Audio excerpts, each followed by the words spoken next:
함께 기도할 때 우리 죄와 우리 연약함을 주님께 아뢰며 참여의 기도로 나아갑니다. 기도하겠습니다.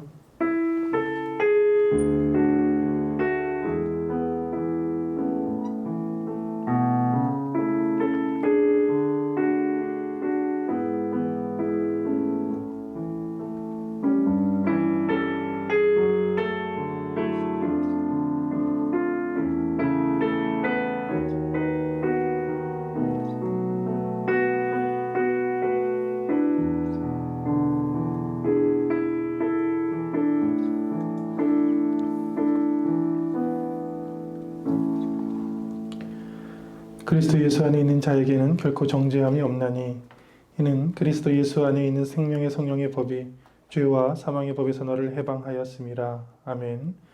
사도신경으로 우리의 신앙을 함께 고백합니다. 나는 전능하신 아버지 하나님 천지의 창조주를 믿습니다. 나는 그 유일하신 아들 우리 주 예수 그리스도를 믿습니다. 그는 성령으로 잉태되어 동정녀 마리아에게서 나시고 본디오 빌라도에게 고난을 받아 십자가에 못 박혀 죽으시고 장사된 지 사흘 만에 죽은 자 가운데서 다시 살아나셨으며 하늘에 오르셔 전능하신 아버지 하나님 우편에 앉아 계시다가 거기로부터 살아있는 자와 죽은 자를 심판하러 오십니다. 나는 성령을 믿으며 거룩한 공교회와 성도의 교제와 죄를 용서받는 것과 몸의 부활과 영생을 믿습니다. 아멘.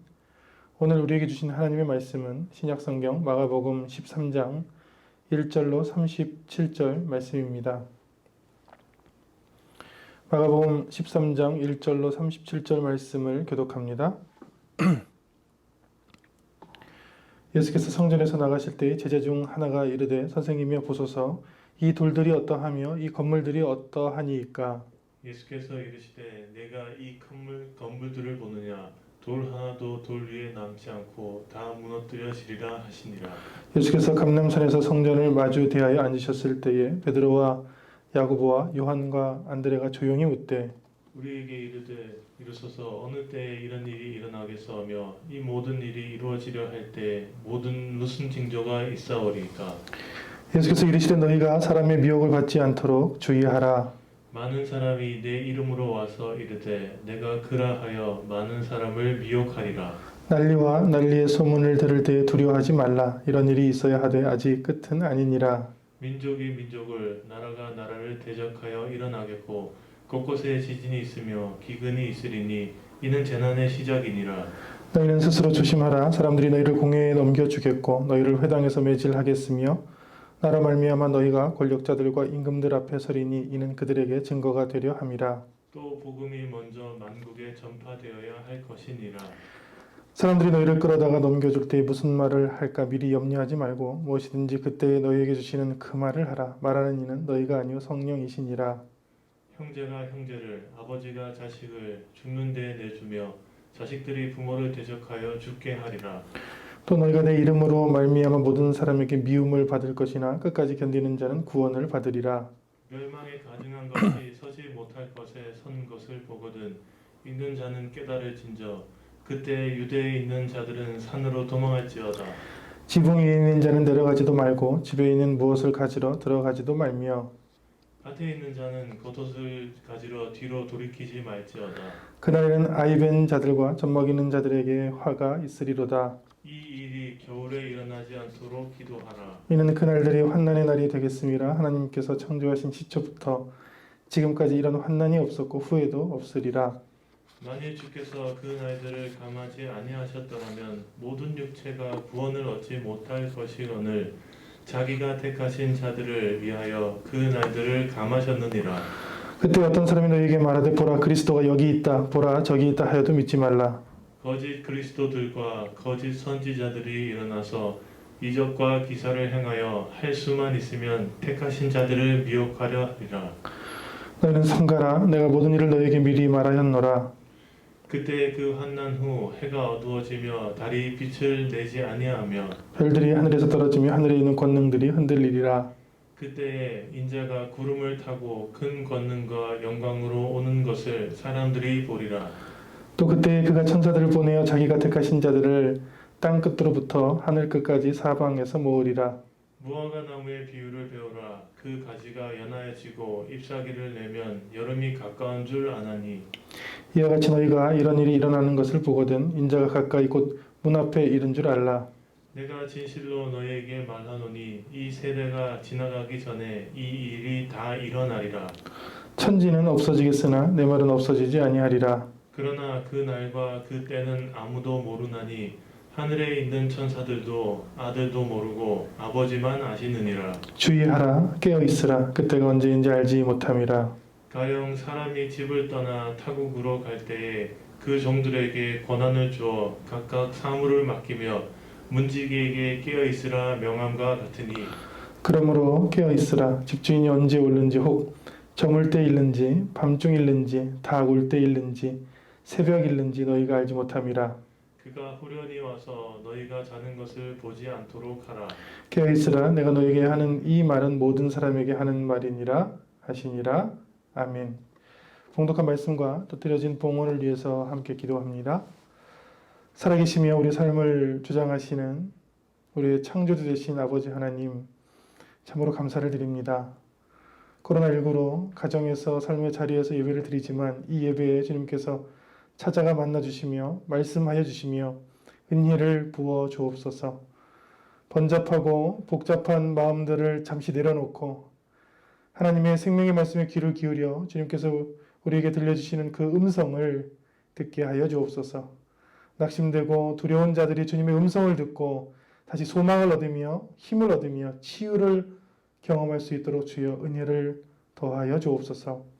오늘도 주님의 말씀을 봉독했습니다. 그 읽은 말씀 가운데 하나님께서 예비하신 은혜를 우리에게 허락하시고 말씀으로 인하여 치유받고 승리하는 일들 왕성하게 일어나게 하여 주옵소서. 물질의 일부를 성별하여 주님께 드릴 때에 우리의 생명이, 우리의 물질이, 우리의 삶이 한정적인 것을 고백합니다. 주님께서 맡겨주신 것을 주님의 뜻에, 주님의 나라를 위하여 사용할 수 있는 지혜를 또한 허락하여 주옵소서. 이 예배를 주님께 의지하오며 예수님 이름으로 기도합니다. 아멘. 할렐루야. 아멘. 오늘 말씀을 통해 하나님이 주시는 은혜를 깨달으시기를 축원합니다. 아멘. 얼마 전에 제가 아들과 함께 경주에 다녀왔는데 다녀온 이유는 좀 명확해요. 그 전에 익산하고 부여하고 공주를 같이 다녀왔어요. 다녀오면서 부여, 공주, 익산에 있는 백제의 문화들을 혹은 문화재들을 보여주고 같이 또 그림도 그리고 뭐 이야기 나누는 시간들을 가졌는데 이번에는 이제 신라 혹은 통일신라의 문화들을 함께 보고 또 이야기를 나누는 시간을 갖고 싶어서 시간을 내서 이제 경주까지 간 것이죠. 근데 아주 경주에서 유명한 것이 이 천마, 하늘을 나는 천마도인데 천마도가 있었던 무덤을 천마총이라고 합니다. 근데 굉장히 많은 고분들이 있죠. 황남 대총, 뭐 대릉원, 오릉, 설릉 굉장히 많은데 그 중에서 유일하게 이제 사람이 들어갈 수 있는, 여기는 들어갈 수 있도록 이제 꾸며놨잖아요. 이제 들어가서 보면 원래 있었던 곳을 좀 복원해 놨습니다. 이렇게 여기 누워있던 왕을 지증왕, 우산국을 복속하고 땅을 넓혔던 지증왕이라고 우리가 추정하고 있는데 또 여기서 발견된 것이 아주 아름답고 유명합니다. 천마도만 뿐만 아니라 천마총 금관이 이제 발견이 됐죠. 국보 188호죠. 그리고 그 옆에는 191호인 황남대총에서, 황남대총은 내무랑의 무덤이라고 추정하고 있는데 제가 왜 추정이라고 얘기하냐면 하도 오래된 일이라 정확한 명확한 근거들이 없어요. 이런 것들이 있고 굉장히 아름다웠어요. 이것뿐만 아니라 뭐 많은 곳들을 돌아다녔습니다. 근데 아니 과연 천 몇백 년 전에, 많게는 뭐 한 2000년 전에, 천 몇백 년 전에 어떻게 저렇게 정교하고 아름답게 금과 동으로, 금동으로, 금으로 혹은 저렇게 금관을 만들 수 있을까 경탄했고, 또 보니까 박물관에서 보니까 신라시대에서 출토됐던 금관이, 아름다운 금관이 6개나 있어요. 그리고 그 옆에 가야, 금관가야라고 그러죠. 가야에서 출토된 게 2점, 그 다음에 백제 등. 우리나라에서 무려 10개의 금관이 이제 출토됐는데, 그거는 이제 처음 알았죠, 가서. 전 세계의 아름다운 형태의 금관으로 발견된 게 14개랍니다. 전 세계. 그 중에 10개가 우리나라에서 발견됐어요. 이거 자랑스러울까요, 이게? 하여튼 여튼 이 전 세계 금관 14개 중에 10개가 무려 우리나라에서 발견됐고, 근데 왜 이렇게 금관을 만들었냐 이렇게 봤더니 금이 그 왕들이 죽었을 때 영원의 상징이에요. 그래서 머리맡에 이렇게 씌워졌어요. 놔줬어요. 그래서 그 영혼이 살라. 여러분 아시겠지만 금관을 씌운다고 영혼이 살 수 있을까요? 그러지는 않죠. 이미 시신들은 다 썩었고 금관만 그냥 남은 것이죠. 근데 또 어딜 갔냐면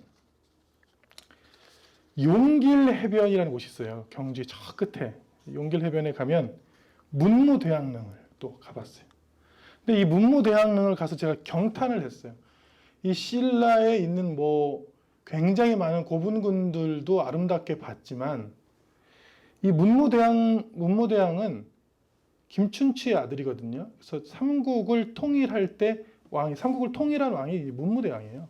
이 신라의 문무대왕이 자신이 죽을 때에 내 무덤에 좀 금관을 해다오, 나 영원히 살도록 미라를 만들어다오, 그렇게 하지 않았어요. 이 문무대왕이 뭐라고 했냐면 묘를 쓰지 말아라.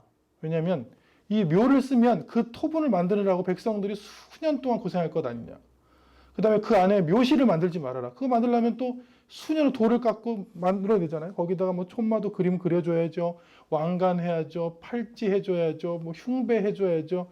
그거 하나 만드는데 20, 30년씩 걸리는 거예요. 굉장히 많은 돈과 사람들의 수고가 필요하잖아요. 그냥 나를 바다 바위에 묻어다오. 그래서 이후 용길 해변에 용길 해수욕장 앞에 있는 이 가운데 저기가 문무대왕의 릉이에요. 내가 이 동해를 지키는 용이 되어 수호신이 되어 이 신라를 지켜주겠다. 물론 그것도 개인의 바람이지만 참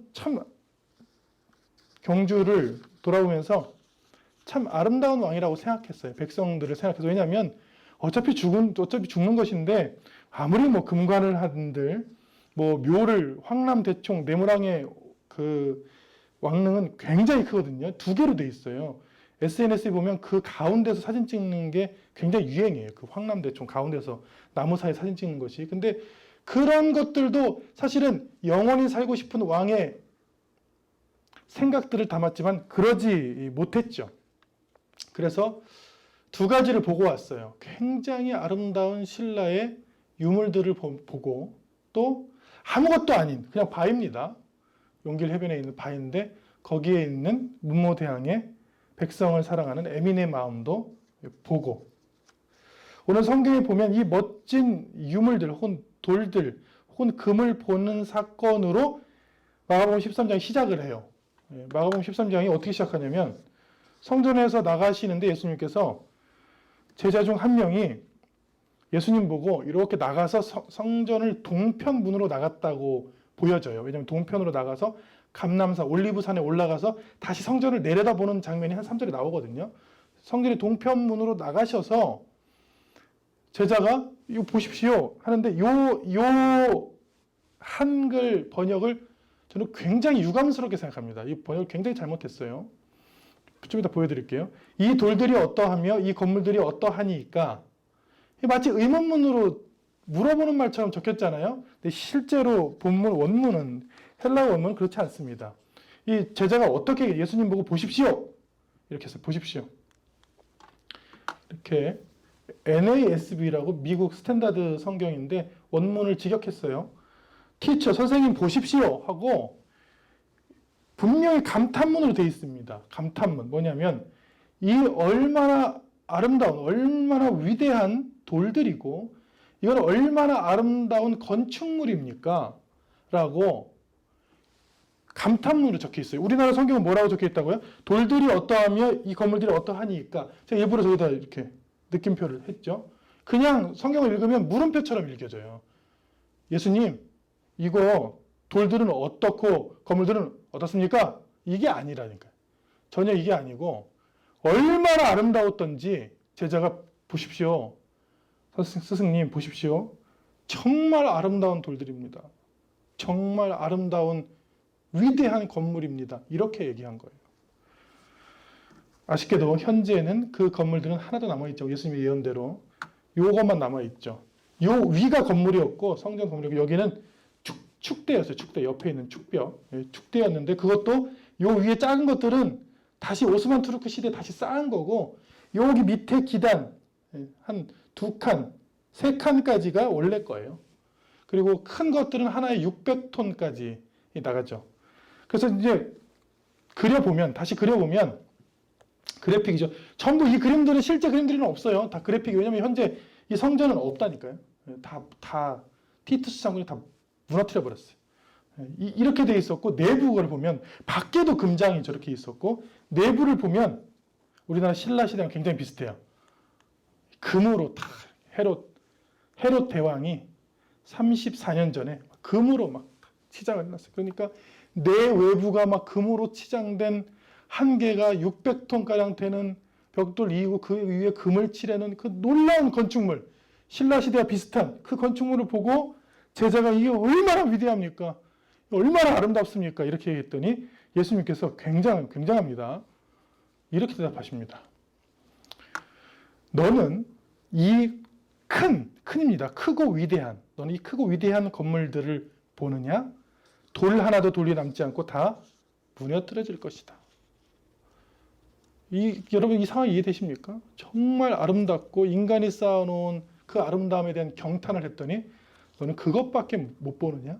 너는 그 크고 화려한 것을 보느냐? 그러나 그것은 영원한 것이 아니다. 그것은 없어질 것이다. 어느 정도냐면 돌 위에 돌 하나도 남지 않고 다 없어질 것이다. 다 무너뜨려질 것이다. 이렇게 예언한 후에 약 40년 후 로마 장군 티투스가 예수님이 말씀하신 40년 후 AD 70년에 와서 불태운 것은 물론이거니와 통곡의 벽 위에 있는 성전 건물과 성벽 모든 돌 위에 돌 하나 남지 않고 다 없애버렸습니다. 그래서 지금 보면 이 사진 이렇게 돼 있어요. 지금 보면 이게 통곡의 벽인데 이 위에요. 이 위가 원래 성전이 있었던 곳인데 아무것도 없습니다.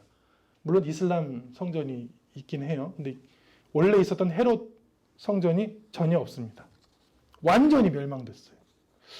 왜 이렇게 하셨을까? 왜 완전히 그 아름다운 하나님께 예배 드리는 그 성전, 지금도 한국교회는 성전 건축을 해야지 하나님이 기뻐하시는 성전 우상주의, 막 성전주의가 있는데 왜 예수님은 2000년 전에 이미 성전을 다 아주 깨끗이 없애버리셨을까? 저는 너무 궁금했어요. 일주일 동안 이 말씀을 묵상하면서. 그래서 이런 질문을 던집니다. 예수님 왜 그 아름다운 금으로 장식된, 우리나라는 금으로 된 건 다 국보잖아요. 그 국보급의 그 아름다운 것들을 왜 다 태우시고 없애시고 부수시고 흩으시고 그러셨습니까? 왜 그러셨습니까? 했더니 이런 거예요. 그들이 성전인 예수님을 배척했습니다. 마가복음 13장 이전에 예수님이 성전을 입성하세요. 성전 자체인 예수님을 배척했어요. 뭐라고 하냐면 말마다 예수님 말씀하시면 네가 무슨 권위로 그러느냐? 네가 뭔데 그러느냐? 너는 아무것도 아니다 하고 예수님을 배척했어요. 예루살렘 사람들이. 그러니까 예수님이 주인이신 그 자리에 예수님이 없으시니까 그 성전은 더 이상 존재의 의미가 없어진 거예요. 그래서 허물어진 거예요. 그 안에 주님이 없었기 때문에. 제가 신학교 다닐 때 한 교수님이 아니라 여기 성이 나오니까 박 교수님께서 이런 말씀을 하신 게 수업 시간에 제가 기억이 나요. 그분이 굉장히 선비 같은 분이세요. 선비. 지금 21세기를 살고 있지만 딱 봐도 그냥 선비예요. 조선시대 선비 같은 아주 꿋꿋한 고결한 그런 성품을 가지고 있어요. 근데 그분이 처음 이제 목사 안수를 받아서 목회지에 딱 갔는데, 부교육자로 딱 갔는데, 이렇게 생각했대요. 성경대로 살아야지. 난 성경대로 목회를 해야지 하고, 목회를 했더니, 그 위에 목사님들이, 이제 선배 목사님들이 그 목사님을 불러서 박 목사 이리 와봐. 신임 목사죠. 일로 와. 그래서, 그렇게 하는 거 아니야. 했더니, 저는 성경대로 하고 싶습니다. 했더니, 성경대로 하는 거 아니야, 목회는. 목회는 담임 목사 말대로 하는 거예요. 그래서 이 사람이 굉장히 충격을 받았다는 거예요. 그래서 목회를 그만두고 신학교에 와서 학생들을 가르치는 일을 했다고 그때 간증을 하는 걸 제가 수업 시간에 들었어요. 너무 가슴이 아팠다는 거예요. 성경대로 하고 싶은데 목회는 성경대로 하는 거 아니네. 목회는 담임 목사님 눈치 보고 담임 목사가 시킨 대로 하는 거예요. 그리고 담임 목사한테 아부도 잘하고. 그런데 저도 비슷한 경험을 했습니다. 저도 많은 목회 경험에서 성경대로 할 때 교회에서 굉장히 많이 부딪혔어요. 그리고 하는 게 그렇게 하면 오래 못해. 담임 목사한테 아부해야지 오래 할 수 있어. 그런 얘기를 공공연히 들었어요. 전 얘기했습니다. 오래 하고 싶은 생각 없습니다. 오래 하고 싶고 출세하고 싶은 생각 없습니다. 성경대로 하는 것이죠. 왜? 성전은 주님의 말씀대로 하는 곳이에요. 근데 거기 주님이 없으니까 그건 무너뜨려져야죠. 주님께서 과감히 그건 없어질 것이다. 두 번째, 예수님이 성전에 들어갔더니 성전에 위선자들로 가득 찼어요. 위선자들로. 성전은 진실한 마음으로 회개하고 하나님을 만나는 자리인데 다 거짓말을 하고 있는 거예요. 위선이라는 것은 가면을 쓰다는 뜻이에요. 완전히 다 연기하고 있는 거예요. 쇼를 하고 있는 거예요. 제가 목회하면서 많이 들었던 것 뭐냐면 화려하게 해요. 이 목사 화려하게 좀 해. 좀 영상 좀 화려하게 좀 만들어. 찬양팀을 좀 화려한 사운드로 좀 해줄 수 없어? 뭐 성가대를 더 화려하게 해줘. 담임 목사 얘기예요. 위선이 있죠. 왜 화려하게 해서 성도들 그럴듯하게 보이게 해줘라. 그 왜 그렇게 합니까? 하나님께 진실하게 보이는 게 성전인데 2000년 당시나 지금이나 타락한 곳은 똑같아요. 어차피. 장로 선거를 할 때 청탁을 받은 적도 있어요. 저 사람이 장로가 해결달라고 해서 아니 내가 무슨 힘이 있어서 뭐 누구를 장로를 만들어주고 뭐 할 수 있습니까? 당연히 거절했고 위선자들, 뭐 높아지려고 하는 사람들, 장로 되고 싶은 사람들, 화려하게 보여서 사람들을 위선으로 속이고 싶은 사람들로 구더기가 들끓듯 그 끓는 그런 더러운 곳, 성전. 더 이상 성전이 아니죠. 예수님 보시기에. 그래서 이것은 무너뜨릴 것이다. 없어질 것이다. 그리고 실제로 역사 속에서 예루살렘 성전은 3번의 계보수를 통해서 아름답게 만들었지만 결국에는 없어지고 현재까지도 존재하지 않습니다. 현재까지도 성전 건축이 이루어지지 않고 있습니다. 예루살렘에 가면 성전은 없습니다. 스룹바벨 성전, 솔로몬 성전, 헤롯 성전이 없어요. 근데 가서 막 보고 감람산에 올라가서 거기 예루살렘 축벽 위에 있는 동그란 돈 보고 막 감동받는 사람이 있어요. 그거 이슬람 거예요. 이슬람이 그 황금 2톤 부어놓고 만든 거 그거 보고 막 할렐루야 하는 사람은 내가 옆에서 말렸어. 내가 가서 직접 가서 말려. 그거 우리 거 아니라고. 그건 이슬람이 만들어 놓은 거라고. 없는 거예요. 왜 예수님이 성전을 없앤다고 예언했느냐? 빈 껍데기. 빈 껍데기. 제가 인천의 차이나타운을 한번 놀러 갔는데 거기 보니까 하얀색인데 이렇게 동그랗게 빵이 있더라고요. 그래서 얼마나 이거 하나 먹으면 진짜 배부를 것 같아서 2,000 주고 샀어요. 근데 먹다 먹어서 한 입 깨물었더니 속이 한 개도 없어. 나한테 공갈을 친 거잖아요. 그랬더니 내가 뭐라 따질 수가 없는 게 그 이름이 써있어. 주인이 공갈빵. 빵 자체가 이름이 공갈빵이에요. 커 보이는데 먹으면 속은 아무것도 없는 거. 성전이 빈 껍데기만 해요. 주인 없는 이 성전. 성전에서 하나님을 만났을 때 용서함을 받거든요. 성전의 예전의 기능은 뭐냐면 죄를 진 사람이 와서 제물을 바치고 그 피를 바쳐서 하나님께서 그 시은소에다 그 피를 쏟으면 제사장이 하나님께서 용서해 주는 거예요. 그래서 용서함을 받았다. 그 위로를 받는 거예요. 용서함. 그럼 용서받은 사람들의 마음은 어떠냐면 마음이 시원해. 마음이 기뻐요. 마음이 평안해져요. 마음이 가벼워졌어요. 그런 게 없어진 거예요. 제가 목회하면서 가장 고민했던 게 뭐냐면 사실은 뭐 성전 그런 게 아니에요. 예배를 드리는데 예배에 기쁨이 없고 예배에 주님의 임재를 느끼지 못하는 것을 20년 동안 가장 괴로워했어요. 주로 이제 목회자니까 스텝으로 예배를 드렸어요. 제가 인도하지 않는 한, 그러니까 뭐 바쁠 때는 하루에 한 6번 정도 주일에 예배를 드렸어요. 7번도 예배를 드려봤고. 근데 빈 껍데기예요, 예배가. 기쁨이 없어요. 하나님을 만나는 감격이 없어요. 시원함이 없어요. 빈 껍데기. 더 이상 예배로서 성전으로서 있을 이유가 없죠. 지난주에 저희는 이제 온라인 예배를 드리는데 그 스텝들만 이제 예배를 드리는데 스텝이 아닌 분이 이제 오셨어요. 오셨는데 기도받기 위해서 오셨는데 10명, 9명 이내에서는 예배를 드릴 수 있어요. 현재 4단계에서도. 그럼에도 불구하고 이제 열지 않고 이번 주부터 저희가 열었는데 집사님 오셔서 예배를 드리시고 예배 끝나서 인사하러 갔는데 눈에서 눈물이 크렁크렁 하셔. 기도를 이제 예배 끝나고 기도를 하니까 예배를 끝나고 예배 끝에 같이 함께 통성기도하고 기도의 시간 다 끝나고 그래서 이제 아주 오랜만에 집사님을 뵈서 말씀을 나누려고 갔더니 저한테 먼저 말씀하시더라고요. 오랫동안 교회를 못 나오다가 오늘 이제 처음으로 교회를 나와서 같이 예배를 드리고 기도를 했는데 너무 좋았다는 거예요. 진작에 나올 거 그랬어요, 목사님. 너무 힘들고 몸도 힘들고 마음도 힘들고 그랬는데 정말 교회 나와서 하나님께 기도하고 하나님의 임재를 경험하니까 너무 좋았더라. 그래서 제가 좋았어요. 왜? 예배란 그거 아닙니까? 예배란 화려한 사운드나 화려한 퍼포먼스가 아니라 예배란 누구나 와서 하나님의 살아계심을 경험하고 위로받고 치유받는 것 아닙니까? 근데 그게 없으니까 그 당시에 그게 없으니까 예수님이 과감히 이 성전은 존재할 이유가 전혀 없다. 전혀. 그래서 이렇게 예언하시고 그 예언은 너무 무섭게도 40년 후에 실제로 로마 장군 티투스가 예루살렘에 쳐들어와서 싹 쓸어버렸어요. 예루살렘들이 항전합니다. 예루살렘 사람들이 항전을 했는데 그 필요 없어요. 로마 사람 더 악랄해요. 하나님께서 장중에 로마 사람들을 막 재앙으로 붙들어 쓰니까 어떻게 했냐면 이 높은 성에서 막 항전하니까 흙을 쌓았어요. 흙을 1년 반 동안 쌓아가지고 평지로 만들어버렸어요. 그 높은 데를. 로마들은 주로 그렇게 악랄해요. 그리고 걸어가서 다 죽여버린 거예요. 다 허물어버린 거예요. 그러면 여기서 이제 아니 주님께서 그래도 예배드리는 성전을 다 파괴하시고 사람들을 다 흩으시면 그거는 무슨 뜻인가? 이 재앙의 뜻은 무엇인가? 아주 간단합니다. 재앙의 뜻도. 그 성전 파괴를 필두로 이스라엘 사람들이 흩어졌습니다. 흩어진 것을 헬라어로 디아스포라라 해요. 디아스포라 됐어요. 울면서. 근데 사도행전 성경을 보면 디아스포라 하면서 복음이 막 전파되거든요. 실제로 이스라엘 사람들이 본토에 사는 사람이 900만 명입니다. 현재. 근데 디아스포라 된 사람이 1236만 9,400명이에요. 이 성전 파괴와 디아스포라의 하나님의 뜻이 없었다면 어떻게 됐느냐?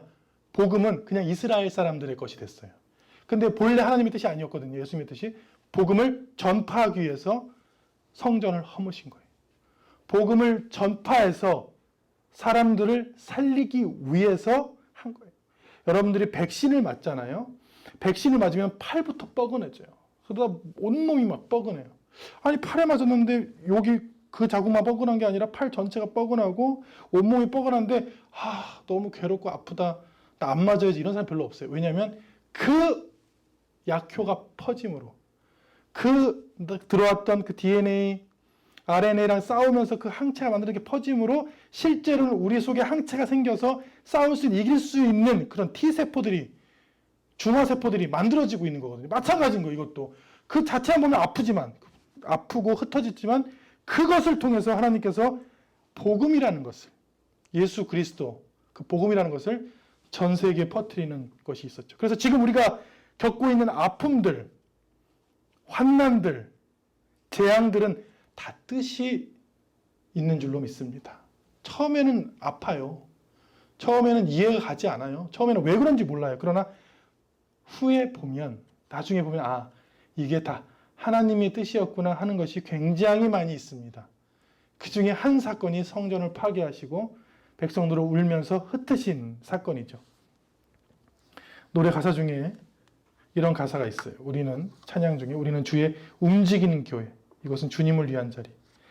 그러니까 성전은 없어졌지만 움직이는 성전을 수천만 명, 수억 명을 만드셔서 그 복음이 우리나라까지 전해졌죠. 그러니까 우리는 누구냐? 다 성전입니다. 그리고 성경에 굉장히 강조되어 있어요. 너희가 하나님의 성전인 것과 너희가 하나님의 성전이다. 성령이 내주하시는 성전이다. 그러니까 이 성전을 파괴하고 끝난 것이 아니라 우리 속에 복음을 주시고 성령이 내주하시고 말씀을 주셔서 우리가 살아 움직이는 성전으로 세운 것이죠. 그러므로 성전 건축은 필요 없습니다. 성전 건축은 허구입니다. 그래서 그냥 예배당 건축일 뿐이에요. 성전 건축이라는 것은 있을 수 없어요. 우리가 성전이기 때문에. 예배당은 필요에 따라 건축하거나 빌릴 수는 있습니다. 그런데 그것을 마치 성전을 재건하는 것처럼 하는 것은 거짓이죠. 거짓. 성경을 이어가면 3절에 이제 또 조용히 또 제자들이 물어봐요.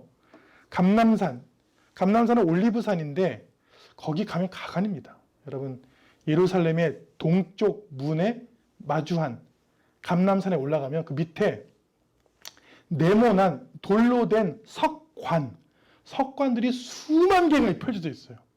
뭐냐면 이스라엘 사람들은 거기 묻히는 게 소원이에요. 외국에 살다가 죽어도 거기 묻혀요. 돈 수천만 원 써서. 왜냐하면 이스라엘의 전설 중에 예수님이 성전의 동쪽 문으로 온다는, 그런 메시아가 온다는 전설이 있어요. 그들은 예수님 안 믿죠. 유대인들은. 그냥 메시아가. 그래서 메시아를 가장 먼저 영접하기 위해서 죽으면 거기다 관을 써요. 하여튼 그 자리에 올라가서 베드로, 야고보, 요한과 안드레 4명이 조용히, 12명 제자 중에 4명만 조용히 물어봤어요. 예수님, 우리한테만 얘기해 주세요. 언제, 어느 때 이런 일이 있습니까? 언제? 요거 문제야, 이거. 여러분 신앙생활에서 제일 문제 이거예요. 이 언제의 관점. 언제 있습니까? 거기에 답이 이제 5절부터 계속 나오는 예수님의 말씀이에요. 언제 도대체 이런 환란이 있습니까? 이단에 빠지고 싶은 사람들은, 그런 사람은 없겠죠? 이단에 빠지는 사람들은 이거예요. 예수 재림 언제냐, 어디냐? 수도 없이 들어봤어요. 자기가 하나님이라고 주장하는 사람이 3명이고 예수라고 주장하는 사람이 204명이라고 합니다. 우리나라 사람만. 그래서 나는 사실은 그 사람을 207명을 모아놓고 세미나를 한번 하고 싶어요. 서로 대결하게. 누가 더 센지. 근데 여튼 예수님께서는 그 멍청한 질문에 계속 지혜로운 대답을 해주시고 계신 거예요. 언제가 중요한 것이 아니고 예수님께서는 너희가 사람의 유혹을 받지 않도록 주의하라. 그러니까 우리가 어떤 시대에 살고 있냐면 주님이 오시는 것을 고대하고 그러나 현실의 삶을 또 마주하고 동시에 사는데 그때에 뭐가 중요하냐면 신앙을 잃지 아니하고 유혹에 빠지지 않는 것이 굉장히 중요하다. 언제입니까? 언제는 없다. 우리는 그냥 그 사이에 살고 있는 거예요. 이미 구원받은 것과 주님이 오실 그 사이에 한 손에는 세상의 직업과 세상의 사명을 쥐고 한쪽에는 천국의 소명을 들고 그 사이에서 유혹받지 않고 끝까지 넘어지지 않고 살아가는 것. 그게 중요한 것이다. 그러나 제자들은 못 알아듣습니다. 그리고 주님께서 7절에 두려워하지 말라 이렇게 얘기해요. 그 얘기는 뭐냐면 이 길이 언제 끝납니까? 이 길은 언제 끝나는지 모르지만 이 길을 갈 때 절대 포기하거나 두려워하지 말라. 하나님이 너희와 성령이 함께 하신다. 그러니까 자꾸 어딥니까? 이 글의 끝은 어딥니까? 이게 언제입니까? 라는 그런 미련한 질문에 주님께서는 계속해서 우리의 삶의 태도를 말씀하는 정답이 없는, 제가 읽어봐도 정답이 없어요. 매일매일 이렇게 살아야 한다라는 그 신앙의 지침이 오고 있어요. 그러나 제자들은 못 알아듣습니다. 그 제자들은 또 언제입니까? 주님 언제 정확하게 언제 어딥니까? 근데 이거에 궁금한 사람들은 전부 이단에 가 있더라고요. 그게 중요한 게 아니에요. 그랬더니 또 미혹받지 말라, 두려워하지 말라, 또 스스로 조심하라. 이게 또 삶의 현장이죠. 이게 뭐냐면 구원받고 하나님 주님께서 언제 오실지 모르는 그 사이에 한 손에는 세상을 들고 한 손에는 천국의 소망을 들고 가는 중에 또 굉장히 조심해라. 신앙을 잃지 않도록, 주님을 부정하지 않도록 굉장히 조심해라. 사람들이 너희를 채찍질하겠고 매질하겠고 넘겨주겠고 거짓 증거할 텐데 그때도 아무리 그래도 다른 건 몰라도 신앙을 거부하는 일들을 조심해라. 근데 또 제자들은 언제입니까? 뭐 앞당길 수는 없습니까? 그 시간들을 그렇게 하는 거예요. 얼토당토 안 되는 것들이 한국에 들어와서 제가 사전을 찾아봤어요. 백투 예루살렘. 저는 알죠. 백투 예루살렘은 중국 겁니다. 메이드 인 차이나예요.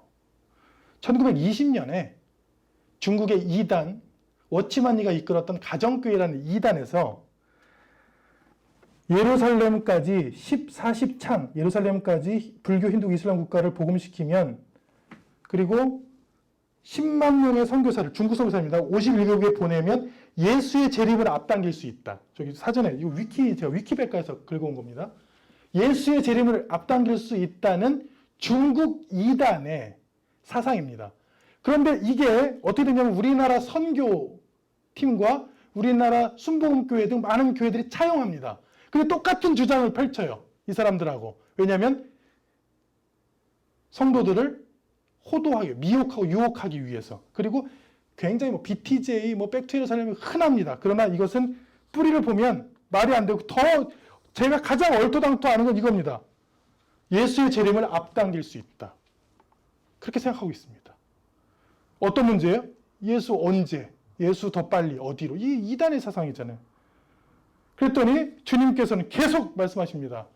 그건 말이 안 되고 미리 염려하지 말고는 미리 염려하지 말고 어떤 일이 일어날지 언제 오실지 그런 건 미리 염려하지도 말고 그냥 사람들에게 앞에 섰을 때에 성령이 주시는 그 말을 하라. 말을 하는 것은 너희가 아니요 성령이다. 이 얘기를 제가 다시 해석합니다. 성령의 백신을 맞고 살아라. 뭐 걱정하거나 미리 탐구하거나 앞당기거나 그냥 늘 성령 충만한 삶을 살다 보면 아무리 어려운 일, 재난을 당해도 성령께서 말씀을 해주신다. 그래서 마치 우리가 백신 맞듯이 늘 삶의 자리에서 살아갈 때에 날마다 숨쉬는 순간마다 성령이라는 백신을 맞아 놓으면 말하는 것도 행동하는 것도 버티는 것도 두려울 것이 없다는 거예요. 미리 연습하라는 거예요. 그게 답답하죠. 제자들의 질문은 언제냐 이거예요. 지금 3주 4절에 언제입니까?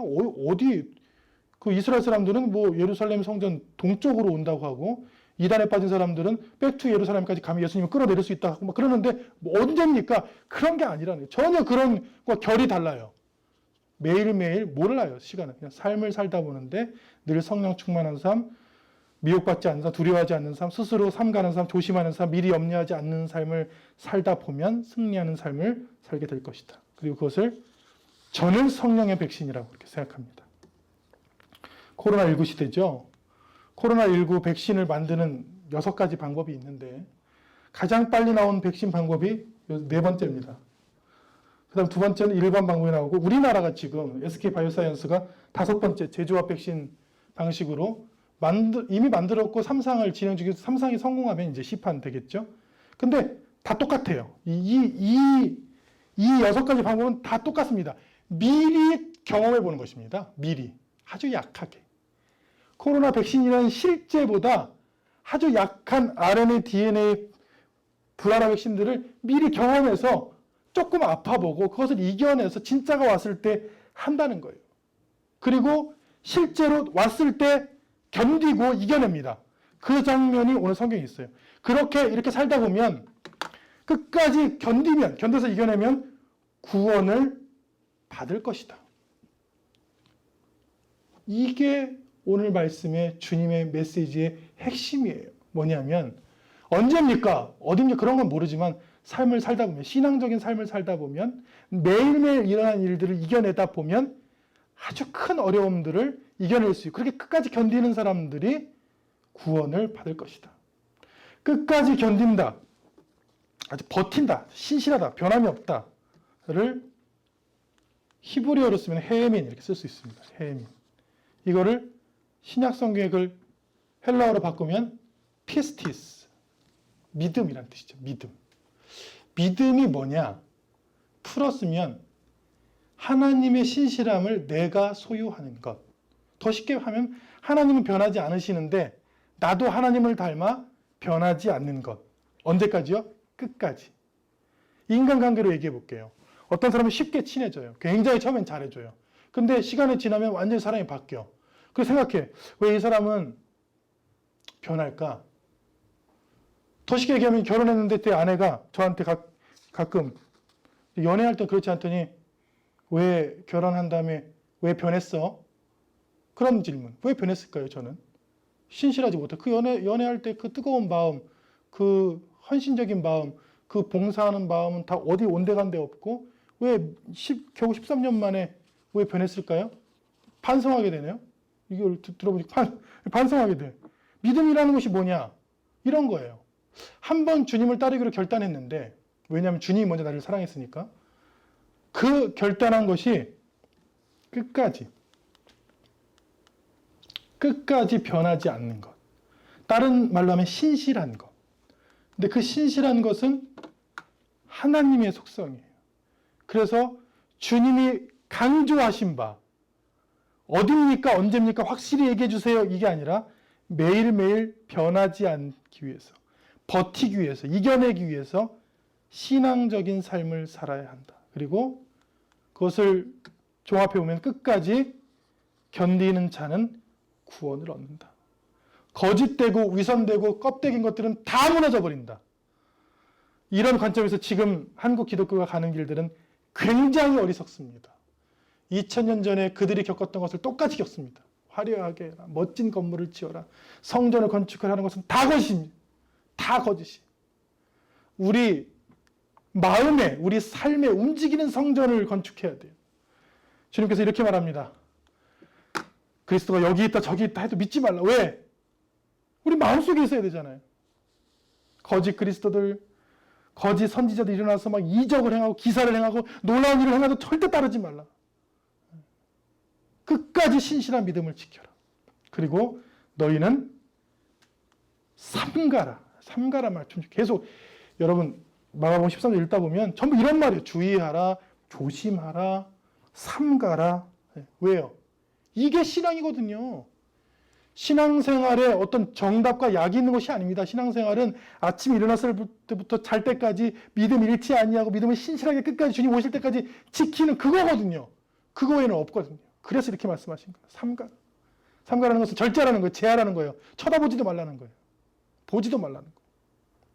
그러면서 아주 못을 박습니다. 그래도 언제입니까? 어디입니까? 앞당길 수는 없습니까? 이단 같은 질문하면 그날과 그때는 아무도 모르나니 천사들도 모르고 아들, 예수님도 모른다.